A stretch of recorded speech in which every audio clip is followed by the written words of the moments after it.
Next on my list is Carl R. Boyer. Carl R. Boyer started off his career in public relations as a teenager, precisely at the age of 17, as the city editor of the Waterloo Times in Iowa. He then became a circulation manager for all the Hearst magazine's publication in 1914.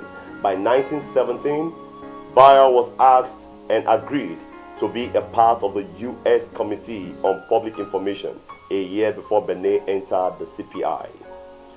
Here, he learned many strategies and techniques to influence public opinion. He used his skills to create a campaign that targeted draft-eligible non-English speaking Americans.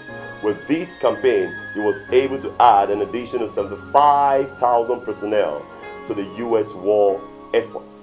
The Lithuanian National Council in the U.S. hired Boyer to collect support so that the U.S. Senate would recognize Lithuania as a free and independent nation. Boyer uses techniques from CPI, such as print media, prominent local speakers, editorials, telegrams, aimed at influential parties to create awareness about the issue. This campaign succeeded in securing Lithuania's future as an ally with the U.S. In 1921, Boyer tried to earn at sales. Nuzited Iron hired Boyer without pay to design advertisements to sell the product quicker. When he increased sales, within a couple of weeks, he was hired as a vice president and general manager of the same company. Next, Boyer leased two small newspapers in Cuba, the Havana Post and the Havana Telegram. Instead of trying to increase sales through marketing, he bargained with the Cuban president, Gerardo Machado. The agreement was to increase American tourism in the exchange that President Machado would sign a 5-year contract to hire Carl Boyer and associate as the public relations office for the Cuban government. It was a $300,000 agreement that many U.S. citizens frowned on, thinking that Boyer was a slave to a dictator. Other projects included working with President Hoover and Roosevelt, the Freeport, Suffolk Company, and Eastern Railroads. Throughout his various ventures, controversies stirred about Nazi collusion for representing the German Tourist Information Office in the 1930s, which he was exonerated from, and violating antitrust law with the Great Atlantic Pacific Tea Company, which he was convicted of. Either way, Boyer lived a fulfilled life.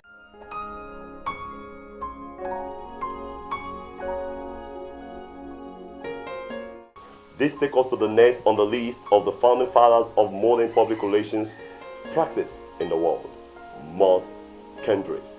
The first African American to acquire a major corporate marketing account from Coca-Cola, Moss Kendrick was a huge influence for minority in the advertising and public relations field.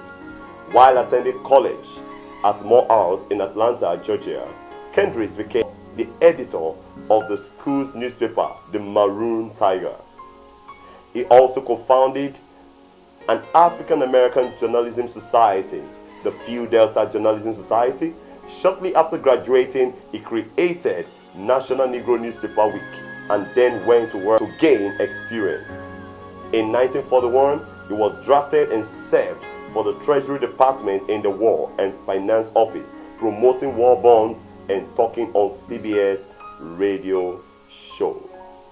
Moss Kendrick in 1944 became the Republic of Liberia's Continental Celebration Director of Public Relations. Later that year, he established his own public relations firm, the Moss Kendrick Organization, based out of Washington, D.C. It was devoted to target African American consumers. The firm acquired clients such as the Coca-Cola Company, Carnation, the National Dental Association, the National Educational Association, and Ford Motor Company. Kendrick informed his corporate clients about the vast purchasing power of the African American community and consumers. He also designed many advertisement and public relations campaigns that encourage African American exposure to products and services. He also designed promotional advertising and worked with celebrities from sports and entertainment. Ultimately, about Moskendris, in 1953, he created the National Association of Market Developers at Tennessee State University, which acted as support group for minority in the field of public relations. Kendris continued to work for Coca-Cola into the 1970s in his career.